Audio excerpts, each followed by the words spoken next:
So for many, many years, an easy decade, I was always missing out on things because I knew where I wanted to get the business, right? A lot of personal stuff happened in my life and this and that, and it actually caused me to actually work smarter.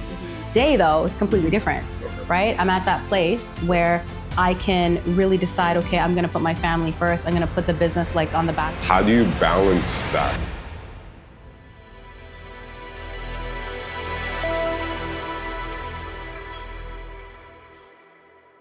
Hey everyone, how are you? My name is Falesha Raquel. And I'm Mark McLaughlin. And today we want to talk to you about balancing your business and your relationships. Ooh, a really good topic. It's a juicy one. It is a juicy one. So, but Yes. like, how do you balance? Because I know you have a lot of businesses going on. Obviously phenomenal, been in the industry a long time. Thank you. How do you balance that? Because, you know, I know my challenges and I'll tell you about them after, but where did you maybe start and where are you at now as far as your balance? Sure. So, you know, a lot of people actually more often than not ask that question, right? Like, how do you do it? How do you balance? Am I doing the right thing right now? I feel like I'm missing out on family things. I'm suffering from FOMO. I'm missing birthday parties and dinners and things like that. And I can tell you when I very first started my business way back when, I'm not going to age myself and tell you, but it was really tough. There was a lot of sacrifice that had to be made, especially, you know, me wanting to get my business where I desired it to be, me making a certain amount of money, hitting like all my targets and all my goals. And I can tell you, it was a very long time. Actually, COVID is what changed it for myself and my husband. I never actually spent New Year's at all with my husband because I was always working on that day. And in fact, I would say I'm equivalent to a basketball player. You know, basketball players, they work on Christmas Day. So a lot of the Christmas dinners I had to sacrifice because I was always working, right? And being the owner of my business and, you know, having staff, I always had to make sure that I was holding people accountable and making sure that they were doing what they were, you know, supposed to be doing. So for many, many years, an easy decade, I was always missing out on things because I knew where I wanted to get the business, right? So that's how it is in the beginning. Like you are going to sacrifice a lot of the fun stuff. You're going to sacrifice a lot of, you know, even relationships, right?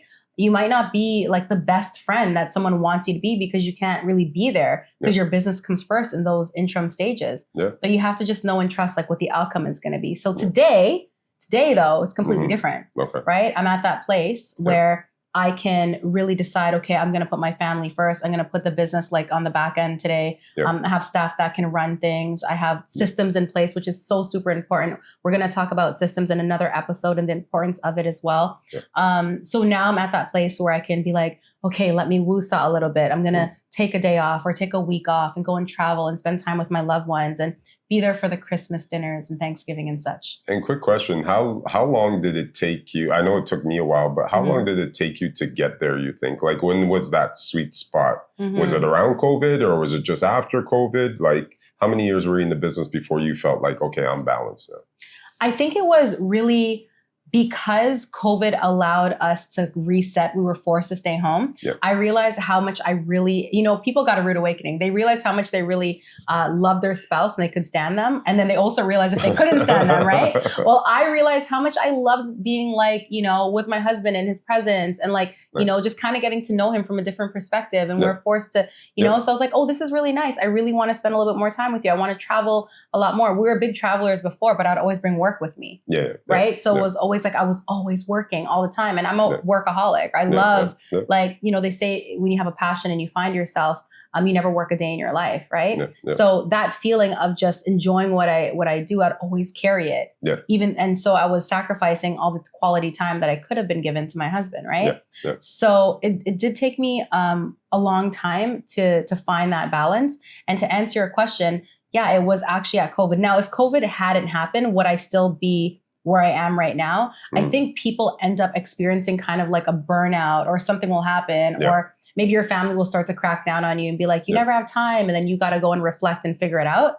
But for me, it was definitely COVID that made me realize that. And I always say, you know, God will, and we had the discussion off camera, like God will know how to slow you down. You know what I mean? And put things in perspective and really put things in order. Mm-hmm. And I'm guilty of the same thing. Like I worked like a dog, and I think I didn't find the balance up until maybe 2-3 years ago. Yeah. A lot of personal stuff happened in my life and this and that, and it actually caused me to actually work smarter, not as hard. I still work hard, obviously. That's my nature. But I was like you, a workaholic, just in, working weekends, working here, working there. And I got to a point where everything had to slow down. Yeah. And I really had to figure out what was important in my life. Yeah. And luckily today, I got a lot of time. But I'm working smarter. I'm still working hard. We're still working smart, but I have a very nice balance now. Yeah. I can spend time with my kids. Not everything is, I got to get up and go and be urgent about everything. And I have a great team too, which helps, right? When you have the support, obviously the support of my significant other as well. And all of that helps in balancing you, right? So that's amazing. Yep. And what I can say as well is like when people are feeling like unbalanced, they feel like anxiety, they feel like just they need an answer because they just feel like they're here, there, and everywhere. I got to bring it back to just get back in church. For me, that was one of the things that I made right after COVID. Now I've grown up in the church, for like my teens. And then as I got into my 20s, I kind of fell out of the church and I wasn't really involved as much. And I spent all of my 20s just like in the world, doing worldly things. It was crazy. And then I realized like after COVID, I'm like, okay, let me just try this. Let me just get back into, the church and into the rhythm and getting back into scripture. And I can tell you like, it has changed my life dramatically. It's really brought me a sense of peace to know that like my Sundays, for instance, like you can try calling me, you're not going to get me. Like it's all about like the church. It's all about my scripture. It's all about just seeking God and like Jesus and all of the things that I need to do for myself. So I felt like, or I feel rather that really helps balance and it allows me to reflect. And then it also allows me to really think about my week, like how the upcoming week, like how am I going to treat it? What are the things I got to do? What's important this week? What are my goals? And, what are the things I want to do for fun as well? Because you got to kind of have that balance, right? Yep. So, and God, and, even God rested one day, right? So, exactly. We have to rest, right? Yeah. And again, the start of my career, yes, it was 6-7 days a week, but I've learned, Saturdays and Sundays, I rarely actually pick up my phone. I'll have messages and people urgently call me or whatever, but I can't do nothing on the weekend. Typically in my industry, banking and lending, no one's doing work on Saturdays. Very rarely, unless it's a very rushed deal. So you're lucky. Real estate is not like that. People want to go outside and see a bunch of houses, right? So it's kind of counterproductive. But I remember going to like open houses and stuff like that when I was starting to try to meet realtors and try to get clients and stuff like that. So it is a never-ending thing. But I think the long and short of it is at the beginning of your business, when you're really trying to make a name for yourself and do it, there's going to be some unbalance, right? There is going to be some unbalance. I think that's okay. I think that's okay as long as you realize that later you may have to adjust things accordingly to what's important, because let's be honest, we can't take none of this stuff with us, right? Exactly. So I came to that realization 2-3 years ago, and thanks to my family and my close friends for actually making me see that. And now I'm at a place where I'm very content. I'm very happy. I'm very balanced.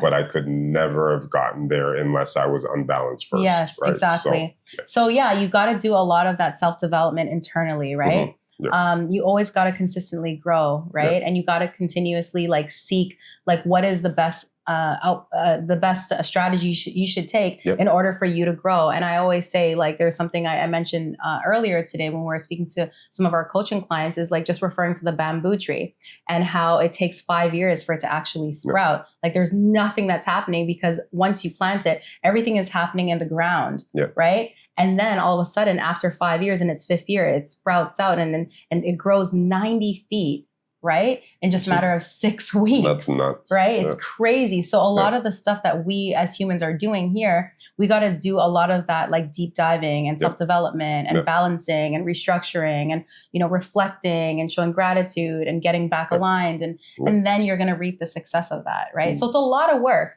to get to that place of peace and success, for you to enjoy it. And it's not easy. It's definitely not easy. Yeah. But I think it's all worth it when you're doing, and like you said, when you're working in peace and purpose. Yeah. And I think it's sometimes hard for people to find their purpose, but try to find it. I know my purpose is helping people. Yeah. I love to help people, and I find peace in that. Yeah. So when everyone needs help, I'm there. Yeah. But Yeah. the close people around me, they help me as well. So, Exactly. yeah. So let's talk a little bit about that because, kingdom businesses. Yeah. Now, I'm a strong believer that people should keep the wealth in their family. If you have a professional in your family, yourself as a mortgage broker and finance, professional, myself as a real estate broker and a business coach, there's a lot of value that we can bring to our own blood, our own bloodlines, our family members, right? To me, it's really important. If you do have somebody who's gone through schooling and you have somebody that you can support, keep it within your kingdom, right? So a lot of people kind of, they have this weird mindset, right? Like, oh, I don't mix business and family and blah, blah, blah. But it's like, what is your take on that? I mean, how do you perceive it? I always go with people I know, right? Yeah. So that's my rule. And unfortunately, that's not everyone's rule, right? Yeah. And some people think that going with a professional, maybe that they don't know, is the way to go. Now, me personally, I have, I'll give you a story. Like I have a very good friend of mine I grew up with. He does insurance. Yeah.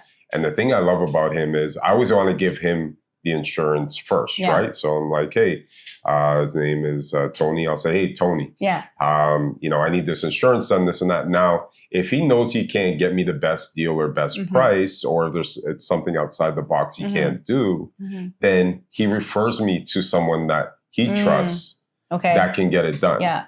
Right? Which I love, right? Because I always want to give it to him first. So you're kind of giving him like the first right of refusal. That's it. Out of respect. Out of respect. Love that. That's it. Yeah. And then from there, he's such a genuine person that he'll pass me on if he can't do it, but he'll make sure that I'm okay. Yeah. You know what I mean? Nice. Which I love. And that's why he gets my business. Yeah. And I'd rather someone look out. Now, what if I went to just a random person online and Googled and this and that? I don't know what the heck I'm getting. Yeah, you know what I exactly. mean? And to me, it's just peace of mind, right? That I'm going to be put in the right position. Yeah. If I need to make a call and make a change, I know Tony knows him. Yeah. And you know what I mean? Stuff like that, where the other guy I might not be able to get a hold of him. Yeah. Yeah. And I just don't understand why people don't do it. But, to each his own, I guess. Yeah. But, I'm sure you've been through some instances like that. Like, so what's your thoughts on that process? Why sometimes people don't keep it in their kingdom? Like, I think it's just like a mindset thing. It's a mindset shift. Full disclosure to anyone watching this right now, if you are struggling with, like, maybe you have a property you want to sell and there's somebody in your family, but you don't want them to see like your money and your finances. Well, let me tell you the actual truth. No one has, like, the realtor doesn't have the all your finances. Like, they don't have that. They don't see that. It's more on the mortgage side of things, right? So when you're hiring a realtor, you're really hiring them to do their due diligence on the market, determine what is the best selling price for your property, and then they list it for sale, right? And then it's your job to work with the mortgage agent to determine, okay, how much money do I need out of the sale to pay off, the mortgage and whatever, encumbrance, like liens and all of that stuff, right? So the mortgage agent is not necessarily involved in the finance, unless of course you allow them and you want them to be, and you want that relationship just to kind of be a little bit more smoother, and you say, hey, realtor, can you work with my mortgage agent to kind of like bridge the gap, right? So for those of you who are struggling, and this is just education that I want to pour on you, because yes, it's happened to me. I don't need to see your numbers. I don't need to see that. Let me just figure out what's the best for you. So I'll tell you my little story. Okay, let's hear it. Let's hear it, right? It's crazy. So I literally worked really hard getting my real estate license way back when, right? I was super confident that I was going to get this deal because a family member of mine was actually selling their property. So I was really excited. I'm like, wow, this is my first listing. Their house is beautiful. It's big. I'm going to get my for sale sign out there. Got my license and everything. I was on my way, got my business cards printed, websites done. And I approached that family member. I was like, okay, so you were talking to me about listing your property now. So I'm ready to do it. What do we need to do? And and then my family member said, oh, I decided to go with somebody else, not me. right? And this is at the beginning of your career. This is like the beginning of my career when Wow. like the whole family was excited for me to become a realtor. You know, they're all supportive. Yeah. You know, they're rooting for me. And I really thought I had this, but I didn't. Yeah. Right? So I asked, I'm like, oh, okay, so who did you go with? And they said, oh, I went with a friend of mine, somebody that I knew from high school. They didn't even really have that much of a relationship. Yeah. But, you know, that family member decided to go with them, right? Yeah. So the person I am today, though, I would have probably kind of done it a little bit different where I would have asked them like their feedback, like, why didn't you go with me? You know, give them some education. But I was so upset at that. I was like, okay, no problem. Yeah. And then I just left it. And I think a lot of people do that. Like they're hurt, right? And then they don't ask their family member for feedback or they don't address it, right? Like address it, you know? And then things become awkward and silent and, you know. And you have built up animosity and you don't need to. It's like, just give me the feedback. And you go to the friends or family event and now, you know, they're kind of like, hey, I don't want to talk to you. And it's like, I've been there. Right? And it happens to the best of us, right? So I think it's if you can take anything from what we're talking about, if this is you and you're wanting to, you know, list something and you have these professionals, it could be a mortgage broker, it could be a real estate agent, it could be a lawyer, it could be anyone in insurance. Use the people in your family, build up your kingdom. Why would you want to give money to other people outside? You know? And I think the other caveat to that is when you use people in your circle, you're able to get a hold of them, right? Yes. I value like getting a hold of you. I know you do too, right? So when Falesha calls, I pick up. I appreciate it. When she calls me, I pick up and vice versa. So, but that to me is more important. And everyone can be a professional, but if I know you're my friend, you're going to pick up my call. You know what I mean? You're going to treat me with white gloves and, you know, make sure that I'm all right. And I feel like a lot of people, maybe it's a glitz and glamour of social media. They make people look like they're doing, you know, this great, amazing job. But I'd rather deal with someone I know that's going to pick up the phone and that cares about me. Period. Exactly. Or, you know, because a lot of people will, you know, go with whoever's trending right now. Yeah. Oh, let me go with this person who looks super successful online. And then you try to work with them and then you call them and they're ghosting you. Yeah. Right? And it's you don't have that relationship. Were they referred to you or are you just trying to jump on the bandwagon because they look good? It's all a facade. Right? So I always say, go with the people in your kingdom, you know, support them, be transparent, ask the questions. If you don't know, there's nothing like a silly question. Learn from it, educate together, and grow your kingdom. You know, we're all here to do great things, but how are they supposed to grow if you're not supporting their business? Yeah. Right? And I like to keep it, you know, a microcosm of a world where I have a lawyer, I have a realtor, I have someone I can trust. If I need something done today, believe me, I can make the calls and get it done. To me, that's what's the word I'm looking for? It's priceless. It is priceless. It's priceless. Yes. You know, to call you and say, I know if I call you, listing's going up. Same day, next day. Yep. You know, if I call my lawyer friend, hey, I need this done. All done. It's done. Everything's dropped and they do it for me. So to me, that's priceless. So really, really think about when you do business with people, use the people you know, please. Please. And on that note, now let's talk a little bit about the family discounts because that's what it comes to, right? The discounts. The family discounts, right? There you go. So as a family member, you know, you come to these businesses and you're wanting to use them. You got to also make sure you're not taking advantage of the professional as well because you were going to pay for the service anyway, right? So let me give it to you on a realtor standpoint. If you know you were going to hire somebody and they were going to list your home for, let's say, you know, 5%, meaning 2.5 on the seller side, 2.5 on the buyer side. For those of you who've ever listed a property, you know the language I'm speaking. If you are somebody who you're like, I'm going to use, you know, a family member, they're going to give me a great family discount. Don't bully them into just saying, hey, can you list my property for like 2% or something crazy? Half a percent, like nothing. Oh, give me a flat rate, list it for $5,000, you know? You still want to respect their business. They still have families to feed. They still are growing their businesses as well. Right? So I think that's another thing. It's like one of those areas where the expectation of a family member, oh, you're a mortgage person. Get me the best deal and don't pay yourself. Well, how are you supposed to live? It doesn't make any sense, right? No, and from our perspective, like we get paid by the banks typically. So we can buy down rates, right? So, but we get paid a commission. So when you buy down a rate, your commission goes along with it, right? So I can buy bare bottom, but I might get paid, $500 or something like that, or, even sometimes in some cases less. Yeah. So I don't mind doing discounts in certain instances if it's for a close friend, family, this and that. But at the same time, there's a fair median where, you have to, they're calling you every day, you have to ask them for docs, your assistant's following up. Like, we have costs and overhead as well that we have to take care of. Yeah. Even to the point where our industry is even, there's a lot of tire kickers and stuff like that. Some people are, thinking of taking even retainers to start the conversation. Yeah, I've heard of that. Yeah. So, but I try to use my discretion, and I don't necessarily like giving discounts. Will I give discounts to family? At times, yes. If it's close friends and family, absolutely. Sure. Extended family, I think, like you said, they're going to use someone anyways. Yeah. I mean, at the end of the day, I'm still going to try to find them the best deal. I still care about them. I'm still going to hold their hand through the process. So you're getting an elite level of service. But the discount isn't always going to necessarily be there. And it's all about the experience, right? Yeah. Like, if you were to call some professionals 9 to 5, that's the hours they're answering their phone to you, and that's it. And after hours, you can't get them. You try sending them an email, no one's responding to you. When you have a family member, don't take advantage of that as well, right? Don't call them at 11 o'clock in the night, midnight, trying to get your answers and all that. Like, respect the person as a human being as well, and know, right, when you've gone too far. Right? Yeah. So it's really important. And on the flip side, for the professionals listening, you got to make sure that you're continuously teaching people how to treat you in your profession. Yep. If people are getting away with a lot of things and they're taking advantage of you, go back and figure out, how are you going to teach these people how to treat you? And it goes by using your language. Communication is key, right? Setting the tone.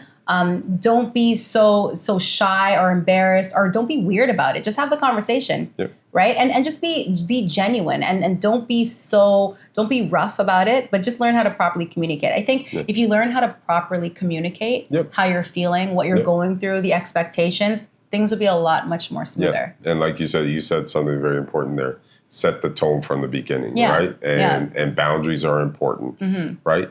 With my clients, I know, I tell them, hey, if you get me, you'll get me before 7. If you don't get me after 7, it will be the next day. And there's times I take calls after 7, obviously, but that's kind of the boundary. So they know, hey, after 7, you can text me. I'll get back to you. If it's not that evening, I'll get back to you the next day. And when you set those boundaries, especially with family, because I've had some family take advantage as well. Most people respect it. Yes. Some people don't, but it kind of is what it is. Yeah. So, no, that's amazing. So for those of you listening right now, again, it's all about keeping your wealth, keeping everything within your own kingdoms as much as you can. If you have the professionals in your family, use them, utilize them. Help them grow. And if not, if you don't have those people, go outside, work with other people, build up, they always say proximity is power. Work with amazing people. Iron sharpens iron. Still, you want to have the balance when you're, conducting business, when you're running your lives. Have the balance, find that medium, and always continue to grow, self-develop, and all of the things that you need to do. So I'm really, really glad that you guys came and you listened to our channel. We have some exciting stuff that is coming up in the next few weeks. So stay locked in right here. And don't forget, hit that subscribe button as well. Show us some love. Join our community. Join our mission. We're just here to give you some amazing education when it comes to your personal lives and also your businesses. Yeah, and listen, what Falesha said is, realtor, mortgage broker, mortgage professional. We've seen it all in this market. And if you need advice or whatever, obviously subscribe first. But if you need to contact us, our contact is in the description. In the description as well. So, absolutely. So till next time, guys. Talk to you later. All right. Cheers. Ciao. Cheers.